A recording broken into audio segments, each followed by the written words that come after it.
All right, welcome back to the Swimmingly Show. Today we're answering 10 questions that we get asked more than any other about Swimmingly. Yeah, a lot of these are, we like to call them our common FAQs, the real questions we get, the ones that coaches and admins, parents all are asking when they're evaluating a big change for their league or team. And so we will get into the nitty gritty and get to 10, like Charlie said, 10 FAQs that come our way.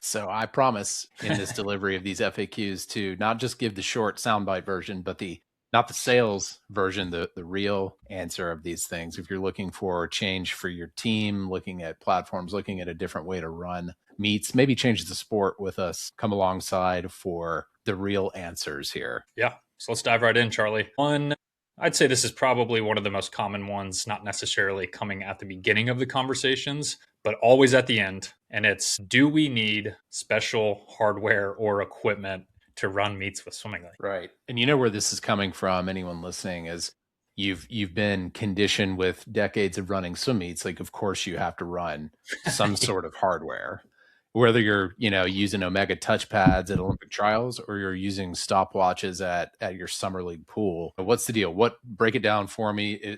Hardware might just be considered a Tupperware container full of pencils and paper and stopwatches. That's still hardware in a sense, right? And it might be Omega timing touchpads and a console on the other side. But the answer for everyone is, with Swimmingly, we've designed this intentionally with thought, with vision over the last decade to remove hardware entirely from the equation. Now I'll explain the hardware that you could use or you could fold in a second, but you don't need anything for the timing system. You don't need anything for your meet management. So there's no console, there's no plungers, there's no stopwatches or cables that you're running across the pool deck. You don't need any specific type of storage because there's nothing to store. I think that's a big one. I think the people forget about the storage piece and how long this equipment sits in storage. Yeah. And again, it goes back, even if you're just running stopwatches and paper, like you have the Tupperware container somewhere, somebody's got the swim meet kit. And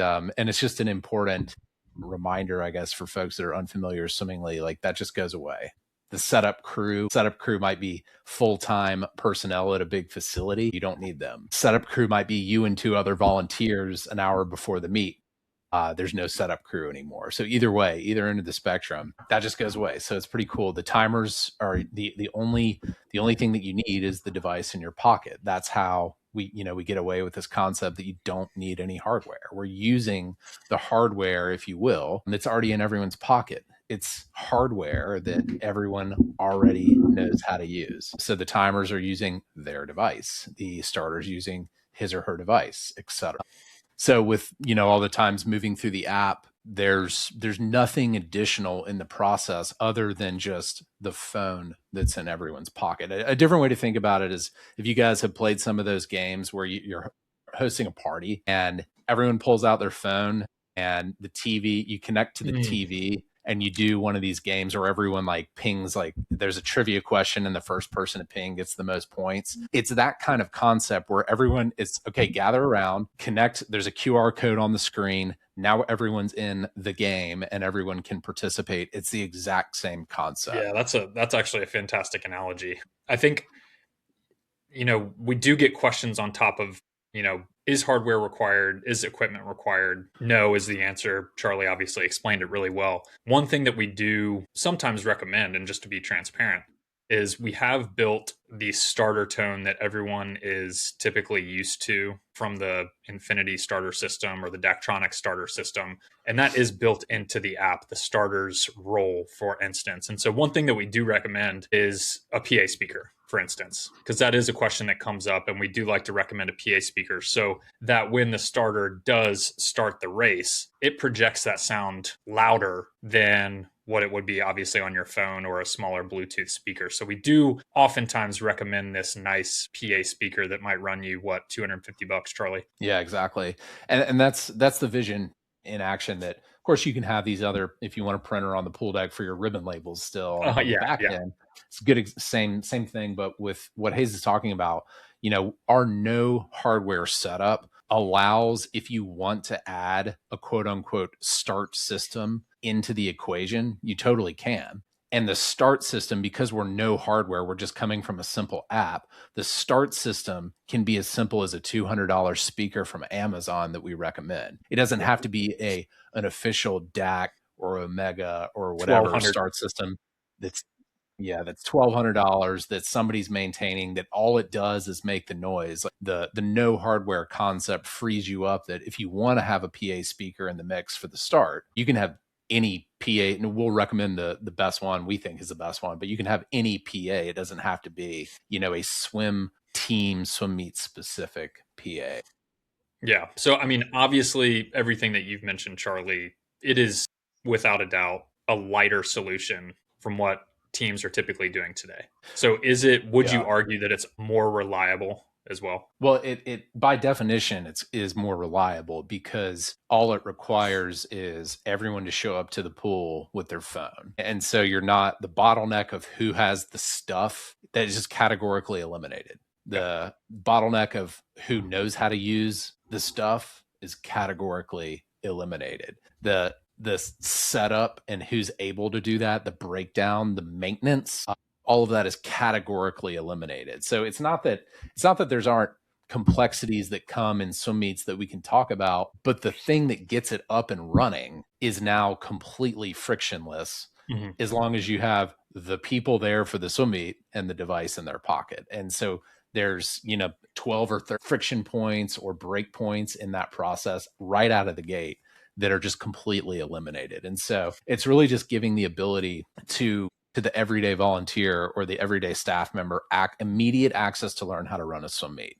And so you're not relying on the mom or the dad or the guy that knows how to run the console. It's just, I can follow these steps within minutes and I can be running a swim meet.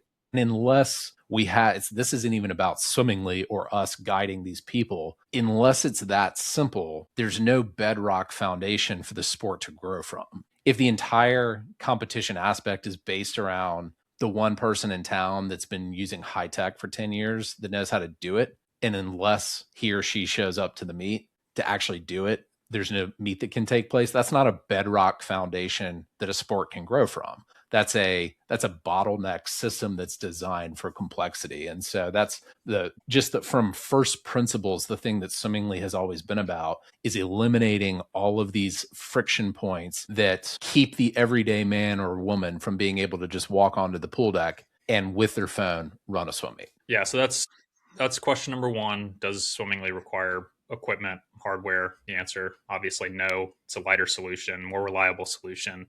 We will preach that all day long. So a great elaborate answer from Charlie. We'll jump into question number two. Is Swimmingly only for summer leagues? This is a common Nice. one we get. A lot of Yep. people hear it makes these, it's for simple swim meets, making swim meets more simple, all that stuff. And they assume that it's just for summer league. So let's dive into that one. Yeah, the answer is it for summer league? Yeah, absolutely. Is it just for summer league? The answer is no.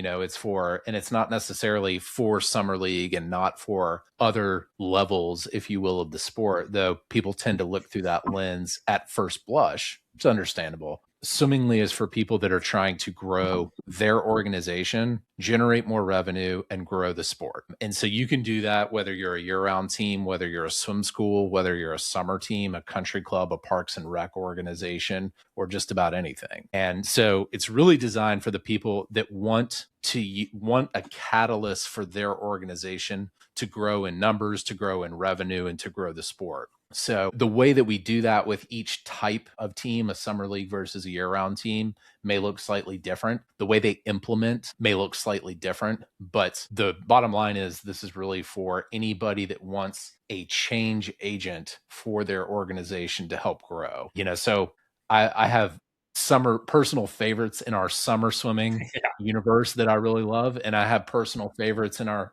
year round and everything in between. So really what it comes down to, in my opinion, is the mindset of the people using it and how they're bettering themselves, their organization, and the sport. Yeah. I mean, it's so much fun to watch how these teams progress into running meets with Swimmingly. I mean, they're having to change their mindset, especially the year-round teams and the parks and rec teams, because they are truly implementing a grassroots level development team at their organization to start generating more revenue.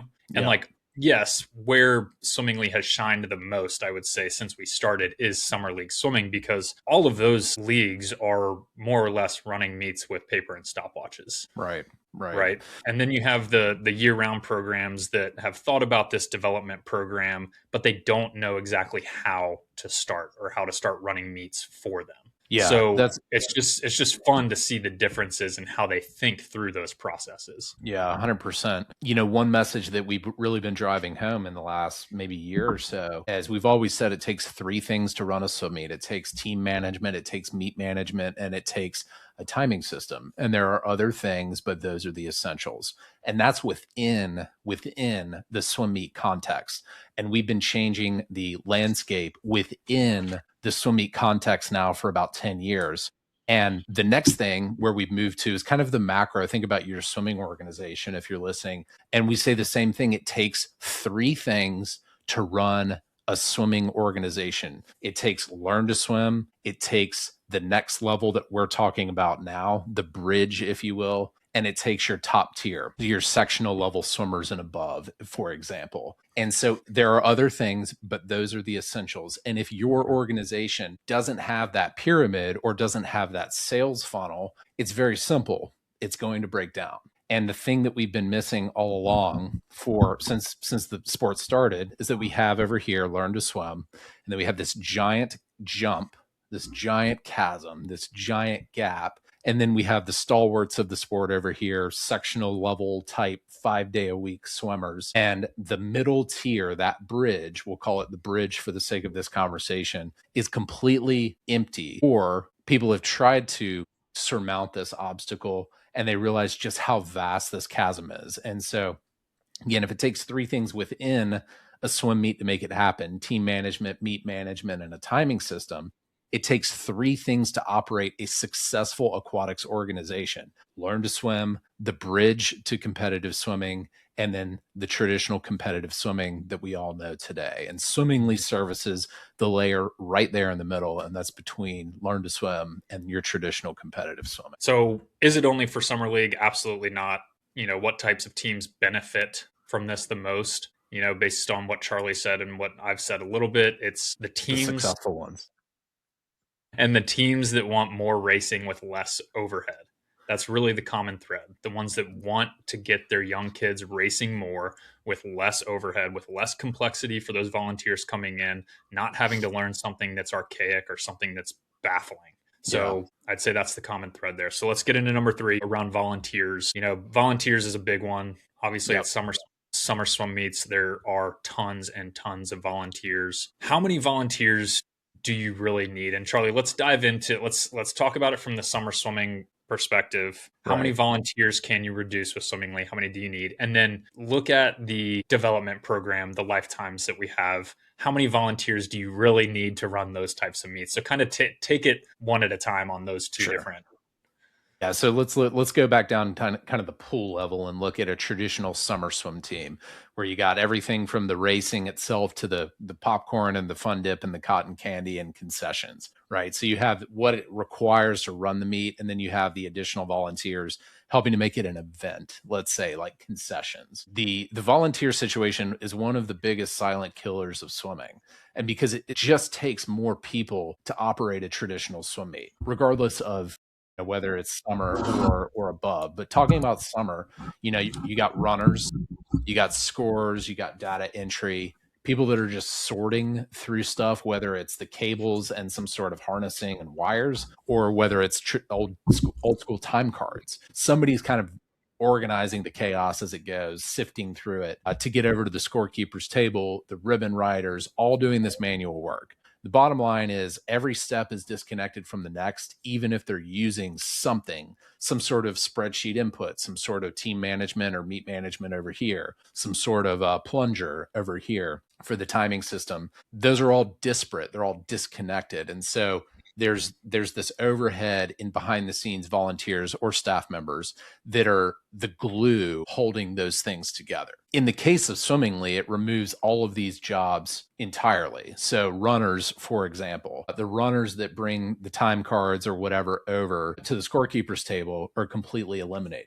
In the same vein, if you've upgraded from the pure paper system to some sort of hardware on the pool deck for your timing system, you still have runners in the sense that you have people maintaining what's going on. So the cabling, the harnessing, the connectivity of these various RF transmitters or whatever kind of nonsense device is being used, you haven't eliminated the person behind the scenes that's in charge of maintaining it, both before and after and during the event itself. So that's important to remember. Most timers are starting at 3 for a traditional team. And we're moving down. If you're using Swimmingly, a lot of leagues are just using 1 timer because it's accurate, because it's less chaotic, less stressful. And so the longer they're on the platform, they're moving however many lanes and timers per lane. So let's take 8 lanes and 3 timers per lane. A lot of them are now, still running 8 lanes, of course, but they're running 1 timer per lane. So that is the meat and potatoes of eliminating the most volunteers, is getting rid of as many timers as possible.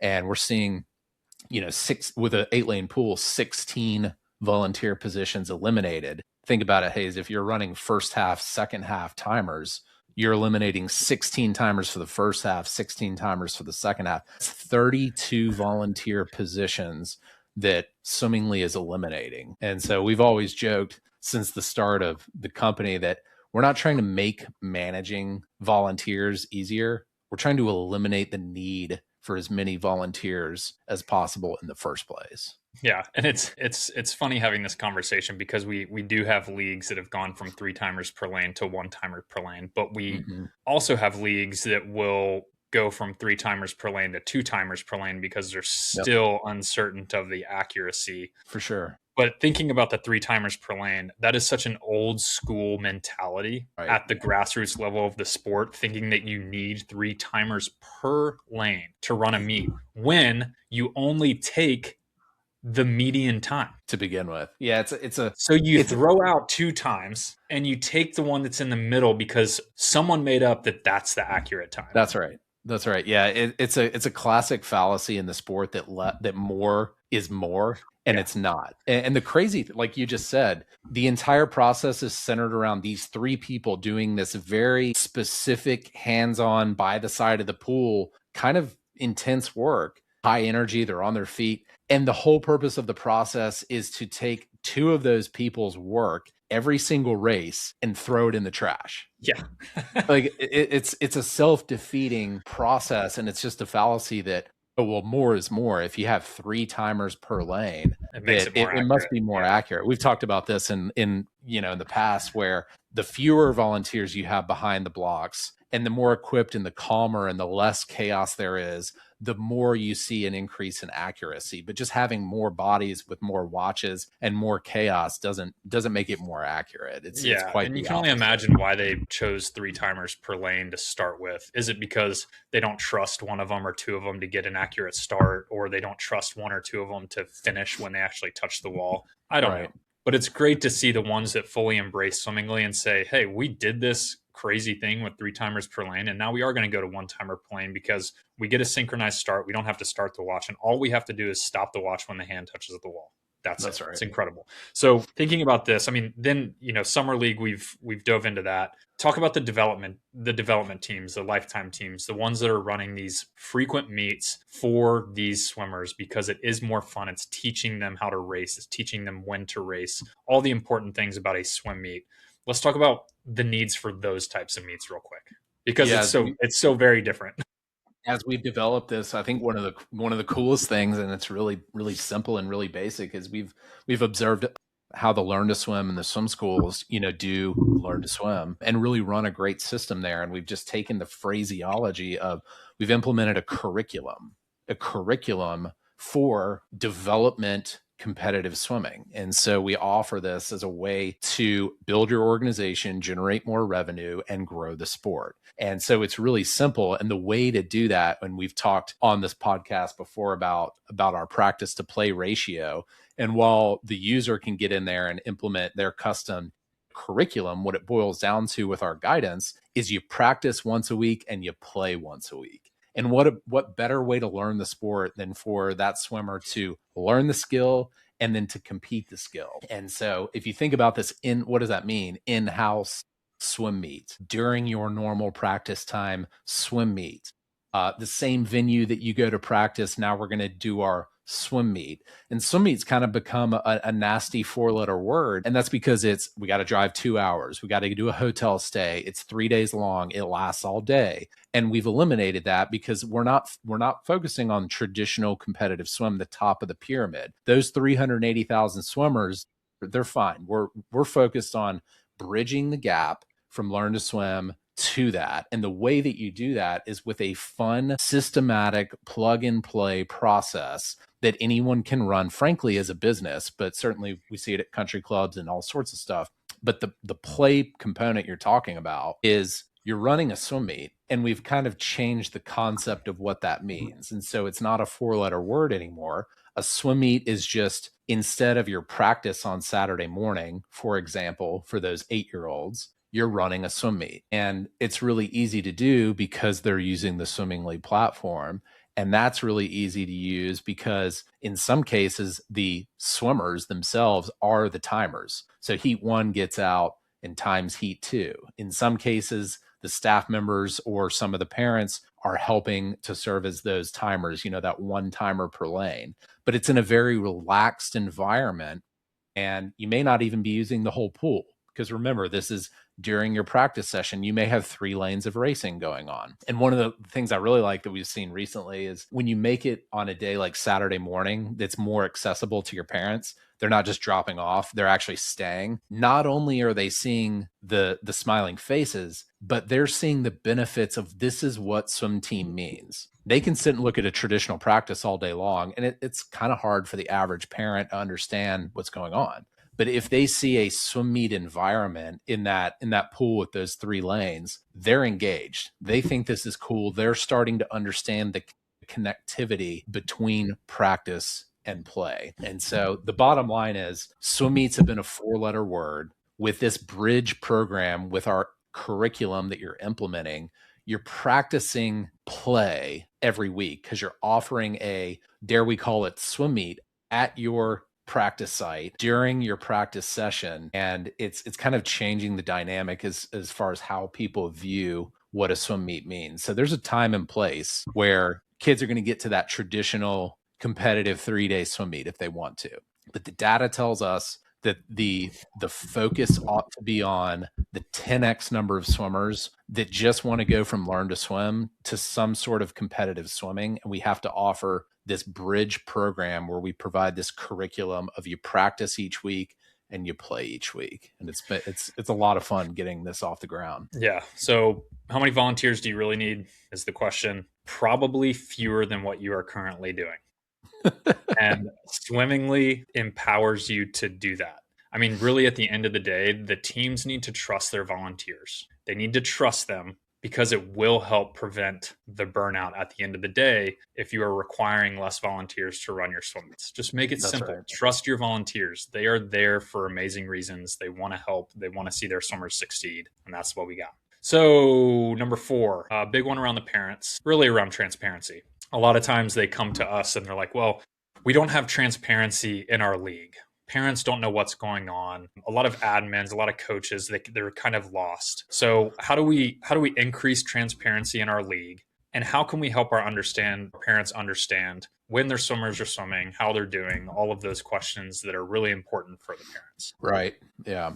Well, this really goes back to the mindset of the team. This is not even a technology question at first blush, but it's, are you trying to be transparent with your parents on the pool deck? Or are you trying to keep information from them? So in a lot of different systems today, what does that look like? Well, it looks like a solution on high tech, for example, that says, do you want to push live results through Meet Mobile, and people turn it off, especially at the summer level. And we asked them about this, well, why are you keeping the information from the parents? And the answer is, well, because we don't know if it's official yet. And because if we can just sort of keep them at bay, we can finalize it and that'll give us time to review it, et cetera, before we post it. And so we're not going to use Meet Mobile. We're going to, we'll post it at a later time. And other systems perform in this manner. Swimmingly doesn't have that feature. Swimmingly doesn't believe that there should be a feature that says, hey, do you want to keep information from your parents? It just flows directly to them. Yeah. And a funny thing happens when this occurs is that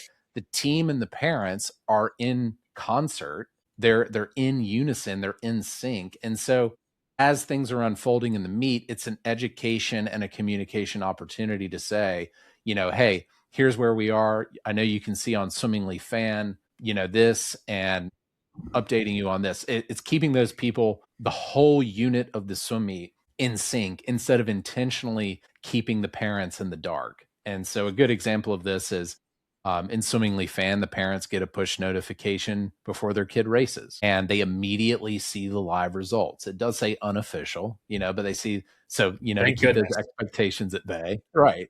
Because we understand that, but they immediately see the results. Coaches immediately see the disqualifications. They're not waiting for them to come in a manila envelope 3 hours later or 3 days later. Kids are seeing their ribbon labels on their ribbons immediately before they leave the pool deck. And it's because the flow of information goes all the way to all the people all the time. And it forces the discipline of harmony and synchronicity across everyone from admins to coaches to parents. And it turns out we were willing to take this risk and this bet in our vision with Swimmingly with our teams, and our teams were too. And it turns out people like this way better. Instead of being intentionally kept in the dark, they have access to the information the whole time. And if they have a question, they can go ask the right person instead of feeling like, they're just being stiff-armed and put in the corner. Yeah, I mean, so I think you answered it somewhere in there. But on the pool deck, what do you think this does? What do you think this does for the atmosphere on the pool deck, especially for the new parents? Well, it's a real-time atmosphere. If you don't have real-time information for every constituent, at least on the pool deck, we're not even talking about the people not there. If you don't have the real-time information flowing to everyone on the pool deck, you don't have a real-time experience and you have a terrible atmosphere. So let me give you an example, one that maybe people gloss over. Disqualifications, even at the highest level of the sport, intentionally kept from coaches and parents for hours until, such and such decides to release that information. That's a bad atmosphere being created because you're intentionally keeping information from the most important constituents, and that is the people paying to be there. So what does it do for the meet atmosphere? Allowing the real-time information to fully flow to everyone is table stakes for having a real meet atmosphere. If you're not doing that, it's not a real meet. Nailed it. All right, so next question. This one comes toward the end of conversations, prior to teams onboarding with Swimmingly. But it's a very important one, very real one that I feel like people have nightmares with. They're haunted with these nightmares from the past and learning systems like, of course, high tech or manual stuff. So the question being, how long does it take to learn Swimmingly? Yeah, it's a great question. I mean, you can go online and you can learn it today. And you can, and not just the theory and the concept, but the practical application of using the device and watching how everything unfolds. So compare that to the past. The answer isn't even obvious. You have certifications and you have to go on the pool deck and you have to talk with a stroke and turn official and you have to get approved to help operate this thing. And God forbid, if you want to run the timing console, no one has a timing console. That's like saying, do you have an abacus in your house, right?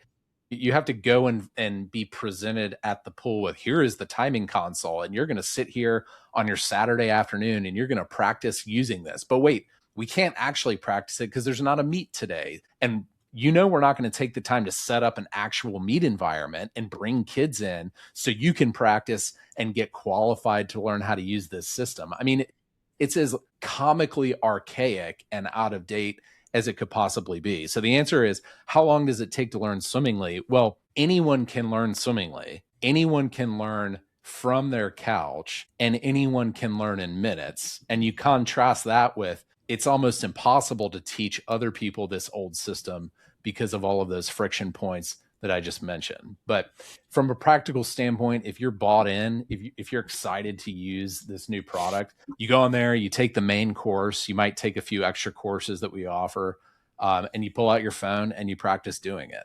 Then you go to the pool, during a practice before the season starts, and you do it in the context of the pool. It doesn't have to be a real meet. You can just practice punching the buttons. And the bottom line is we onboard teams within a week of an upcoming meet. We've done that a lot, and that does not happen for traditional swim meets. Yeah. I mean, if you want, he gave you a little hard data there, but if you want some good hard data, we have had a team that has talked to us and onboarded in 48 hours to run their first swim meet. Yep. It is definitely 48 hours to learn it, get ready to run a swim meet, and run the swim meet and publish results. Incredible. It's that easy. And I think, one thing that we can hear in the tonality of a lot of these teams coming on board or asking questions, we hear the fear in their voice. Like, they're just fearful that it will take so long to teach this new volunteer. Like, I remember a conversation. It was, gosh, I am so terrified to teach Susie how to run this high-tech team manager and meet manager. She's new to the sport, and I've been doing it for 10 years, and I can't imagine what it's going to take to teach Susie how to do this. Of course. And it's honestly, and this is maybe my non-sales answer. It's less about how much easier does swimmingly make learning to run a swim meet. And it's more like, in the past, learning to do all of the things required to run a swim meet was not possible for a new person. And now it is. And by the way, it's a lot easier, but you got to set up your time to learn the timing concept. Again, I'm just going through all the things. You got to contact the person to figure out even where the equipment is. It's the off season. Where's this stuff even being stored? How can I get access to it? It's not, yes, swimmingly is easier, but it's categorically different in that if you're a new volunteer staff member, learning how to run a meet in the past, almost impossible. Learning how to run a meet with swimmingly is actually possible. And oh, by the way, you can do it from your couch in a few minutes. Yeah, all good stuff. So we'll move on to question number 6. When we're showing the app, showing the Clubhouse, showing how the app works, this one comes up because I feel like mistakes are made at every swim meet. And so the question being, what happens when we make a mistake with this new system? What happens when a timer does this or a volunteer does this? Hey, guess what? Your volunteers are human. And you need to start trusting your volunteers, because when we were talking about the three timers, for instance, per lane, what is that really saying to those timers? Like, when you have three timers, you're not important. Exactly. It's saying we don't trust you and you're not that important. Guess what? I've seen it on the pool deck with that scenario where one or two of those timers will be like, oh, I forgot to start my watch. I'm just going to make up a time that's a tenth away from this other time. 100%. Yeah. I mean, we've built swimmingly for simplicity, not perfection. So the answer from a practical standpoint is you can edit anything you need in real time and push it out. You can resolve, a tie or a place judging if you still use place judging, or DQs you can argue about and overturn them. You can correct any of these errors without stopping the flow of the meet. And that's what's key. That in the past with the traditional systems, it's a youth sport. There's always corrections and revisions, or somebody kind of auditing the process, or there's a mistake, or there's human error, or there's a technical difficulty. So it's not that there's not mistakes and errors that occur when you're operating youth sports. Of course there is, especially with traditional swim meets where there's so many moving parts. And that's why we haven't built swimmingly around anything other than simplicity and not trying to get all of these things right in this process. So the answer is you can edit anything, you can overturn anything, review, confirm, and do it in a way that keeps the flow of the meet moving. And that's the most important thing. So you're telling me that mistakes don't derail the entire meet, Charlie? It's some of these meets that we've been to in the past. I mean, you watch two officials argue about a DQ for 20 minutes. You watch an absolute halt as well. You stop the meet. Yeah, and grind the meet to a halt. Right. I mean, any sane parent at that point would just get up and, they would leave, because they can't. We've taken the simplicity and we've injected it into a complex process and made the process simple. And so while you can still argue about a DQ all you want, any mistakes or corrections that need to occur get absorbed into the flow of the meat as it goes instead of amplified and grind the meat to the halt. Craziness. Question number 7. Do we lose flexibility in how we run meets or the season for that matter? Yep. So people are always worried about being boxed in because they've had this way that they've run it for so long. Of course. And it's got to be this way. So do we lose flexibility in how we run meets with moving to swimmingly? Yeah, no. Swimmingly adapts to your league, not the other way around. The short answer is you can customize your event orders, your age groups, your scoring formats, your relays, your dual meets, your tri meets, all of that. And we make the operations of doing that simple without changing your identity. Now, one caveat to that, and this is a good thing, is that some leagues, as they onboard and they start running their first season, realize that some of the things and processes they've been doing have grown out of a purely manual world that they've done for 30 years. And so in an effort to simplify and modernize, they stop doing a lot of those things because less is more with swimmingly almost always. And that simplifies it. And we have a lot of examples from a lot of different leagues around the country, that have done, whether it's a scoring format or an event order or age group formatting change, where it's not that we couldn't accommodate it in the system. It's that by using a simple system, it shines a spotlight on the things where the user's like, why are we still doing, like, these things are kind of outdated. And it's not, we're not trying to force them into it. But yeah, the system is so simple. It's shining that spotlight.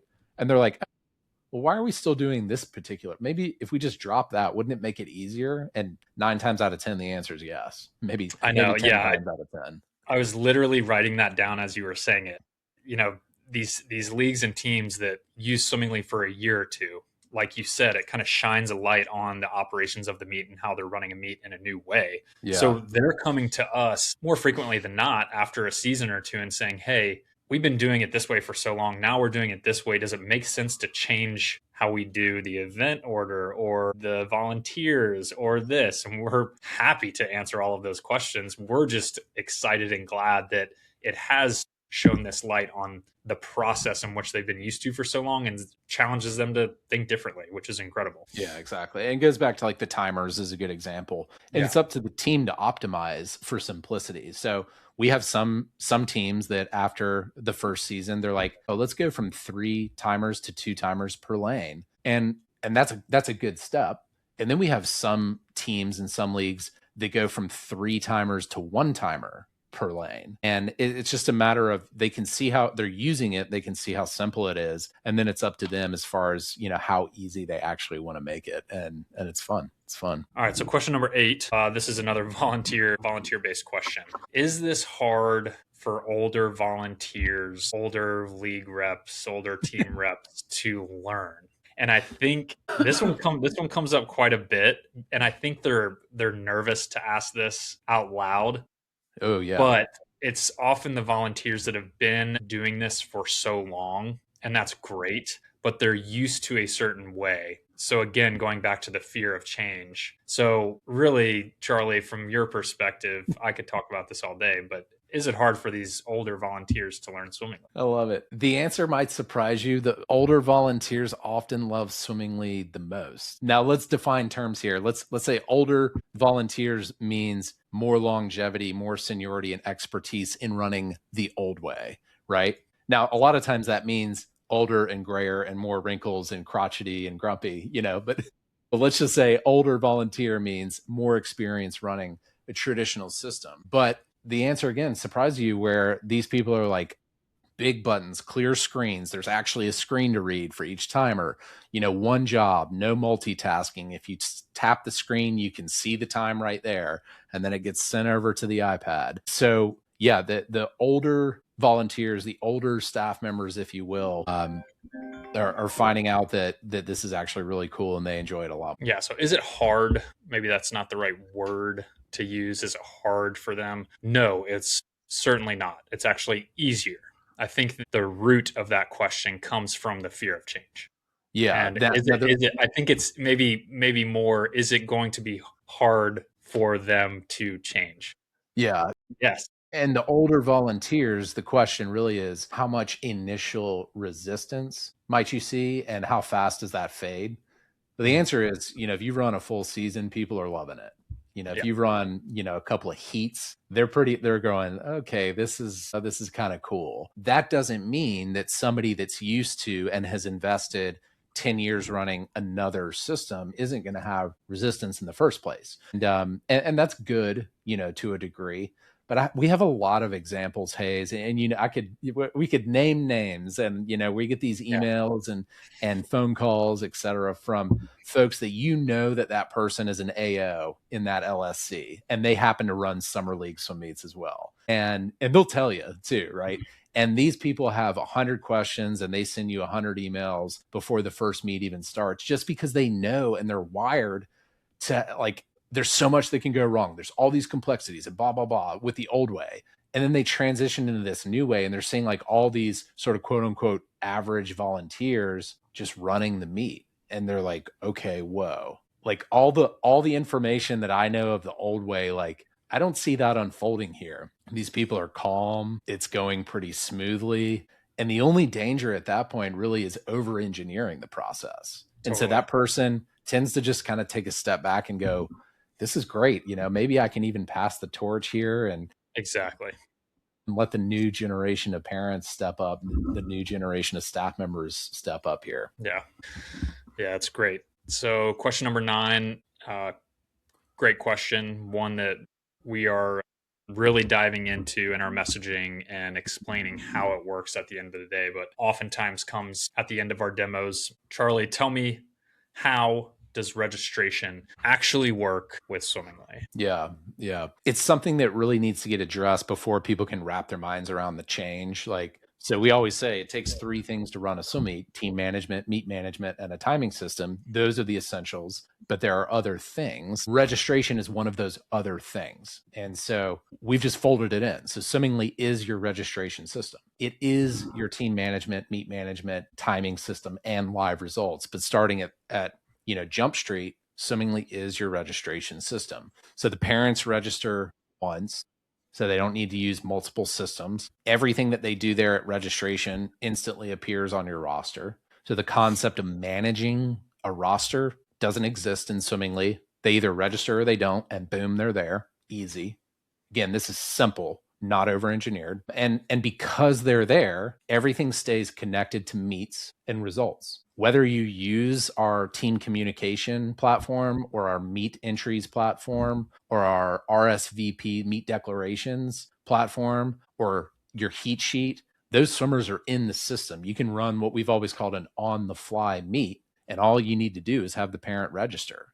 You can run that very simple meet that doesn't require meet entries or a heat sheet or meet declarations. It's just very simple. And we can do that because everything's just connected from the point of registration. Again, everything is connected from the point of registration. Yeah, I think that's so huge and really not communicated enough in the swimming world, especially summer swimming world, when you have these teams running multiple systems, a separate system for team registration, a separate system for timing and running the meet, all that stuff. Right. But if you don't get them in at the point of registration, how in the world do you plan on including them in the meet experience from start to finish? How do you plan on educating them? You Yeah, can't. your guess is as good as mine, Hayes. And that's the thing that our vision has always been centered upon, is the timing system is the core of what's going on. Yeah. Because again, three things to run a meet: team management, drill down meet management, drill down your timing system. And so what runs the swim meet has to be what manages the swim meet and what manages the team and what manages the registration. Yeah. Otherwise, if you go the other way and you try to use a system to register and manage the team, and then you have to jump to something to actually run the competition. You cannot get away from this component-based, disconnected, disorganized system unless there's a system that runs the swim meet timing system, that manages the swim meet, that manages the team, and that manages registration, among other things. So that's right. We capture that registration experience, like you're saying, from the beginning, and that opens a customer journey for all parents involved from day one. Administrators may not even realize half of what we're doing, but it's including those parents, the people writing the check, for this youth sport activity from day one. And so you're not worried about whether or not they're going to get the email because they registered, they're in the system. You're not going to worry about whether or not they have access to do their meet declarations if you turn that on, because they're in the system. And they have an athlete profile that opens up automatically. None of this, and this is key, going back to the disconnected systems, everything is going to be there without any additional work. So these other systems have, say, a team management concept. Well, that's good until you realize that the swim meet, we didn't upload that swim meet into the system. Yeah. Well, that concept doesn't exist in Swimmingly because everything is just cohesive. It's like the old iTunes store used to be. Everything is there. And so you're not worried about whether you're importing your songs from LimeWire or one of those. It's just everything is already there, and so there's no double entry, there's no double registration, or chasing forms to try to integrate this stuff. And the reason that we do that, again, is because if the system running the timing system isn't the system walking the people through the whole process, then you don't have a system. You just have a bunch of disparate solutions that are falling all over each other, that are conflicting with each other, that are causing a lot of confusion. Yeah. So, I mean, arguably registration is one of the most crucial pieces when signing up, getting started on a swim team, especially if it is one that is part of the other systems, the timing system, the meet management, the results, all of that stuff. So we obviously like to harp on the importance of registration. And then the question that comes quickly thereafter, how does registration work? All right, how much does Swimmingly cost? Yeah, really simple. We have a membership model per swimmer for your season. And when the parents go on the registration system we were just talking about, they pay the membership. Right now, our membership for your season, for your summer, is $18. There's no cost to the organization because that $18 unlocks everything from administration down to swimmers for everybody for the entire season. So everything on the front end, everything on the back end, everything team management, meet management, timing system, live results related, and the registration process itself. So everything is included, and there is no cost to the organization. So the parents register, parents pay the membership. There's no activation cost for the team. It's really great. No setup fees, no license fees, no hardware costs. Nothing. It's just your decision as an organization to activate and open registration, and you get everything at no direct cost to your organization. It's great. Now we do you one better.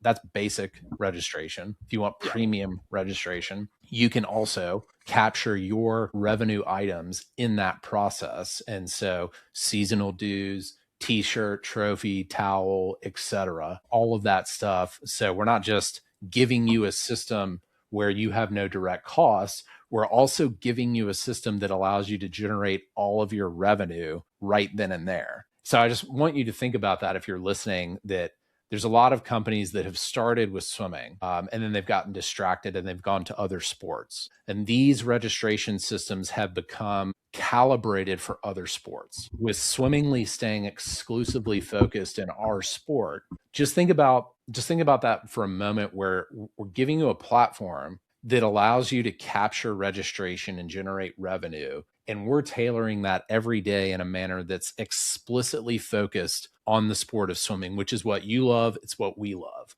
And it's really exciting to see how people are using that to, again, make their organization better and grow it, increase the number of swimmers on their team, increase revenue, and grow the sport. Yeah, I mean, Swimmingly, again, is paid for by the parents during registration. When a family registers, it unlocks the entire platform for the team.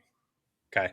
So, Charlie, I've got a follow-up question, and we can wrap it up after this. Yeah. So when folks are used to this old model, the licensing fees, the setup fees, hardware costs, can you just dive in and explain why we chose this model? What's the importance of this model? Yeah. The reason that this model is important is because it focuses on where the flow of money comes from. And that is that if the parents and the swimmer want to participate in the youth sport activity, in this case known as swimming or swim team, then they're the ones paying. And the swimming organization, especially at the summer level, especially at the grassroots level, has de facto had to become not just a swim team, but an accounting firm, and understand legal matters and be able to do all of these things that they're not necessarily trying to do. They just want to run a swim team. And so financially having to process all of this stuff as an organization has gotten increasingly difficult over the years. And so we simply allow them to exist on our platform to collect the revenue, and we handle all of that for them. And so the parent pays and everything is processed on the platform. The revenue goes to the club and the entire platform is unlocked. And I think the important thing to remember on the parent side is, and it'll come to me. No, I've just forgotten it. 1098765432. Well, I think I might know where you're going with this. At the end of the day, we don't want teams having to place a line item on their budget for this system that they have to purchase. Right. Like Charlie said, we want the teams to be able to set up and collect revenue through our system for the team. We want it to be that cash flow for them, right? Yeah, exactly. And then I think on the parent side, when the parents are investing into this team, this experience, we want to provide them with a platform that educates them from starting point to end point. Yeah. And if they're not getting into a system, signing up and paying, they're going to feel less obligated to participate in this system. But when they do pay, right? Yeah, when they do pay their $150 for the swim team fee, and then they've got their little $18 fee for Swimmingly, they know that they're paying for this amazing platform. Therefore, they are going to be using it from start to finish. And we see that every single day. Yeah. I couldn't have said it, but that's exactly right. That unless we can and let's move away from Swimmingly specifically here, and just this registration and flow into the sport itself, that unless you're getting everyone involved in the process, involved and on board from day one, they're going to feel at best excluded. And at worst, they're going to feel like they're being pushed out or not included. But having those parents and the swimmers, like there's a home, there's a profile, at point of registration, immediately from day one, they're being brought into this journey alongside those administrators. I think that's a great point. You said it great. Yeah. I mean, personally, I don't want to be writing a manual check for my daughters to join a swim team. I'd rather know what I'm getting into in a system that I know I can utilize for the season and then pay the cost. Yeah. I might be biased, but yeah. I love that part of when we're talking to a new prospect, a new organization. What's the cost? Well, there is no cost to your organization. Yeah. Well, how does that work? Well, yeah, there's a membership for the swimmer, and the parent just pays it upon registration. It unlocks everything for you. So wrapping it up, those are the 10 questions we hear just about every single day. Thought it'd be nice to share them with you guys, share them with everyone that might be listening. The common thread is simple. Swimmingly will remove the friction. So swimming can focus on swimming. You guys can focus on racing, all that good stuff. That's it. Swimmingly removes the friction, so the sport of swimming can focus on swimming. That's quite the tongue twister. That is a tongue twister. Less admin, less stress, more racing, more joy for everyone involved. That's awesome. If you're on the fence or you've been tracking along with what we do here at Swimmingly and you're ready to take that next step, just contact us on the website. It's time to run a sample meet. You can do it from your couch. Hello. Talk with our team. It's what we love doing. It's all about the sport of swimming on our platform. It's only about the sport of swimming on our platform, helping teams modernize without losing what makes swimming special. All right. This is how meets get easier. This is how parents stay engaged. And this is how the sport grows. So till next time, keep it swimmingly.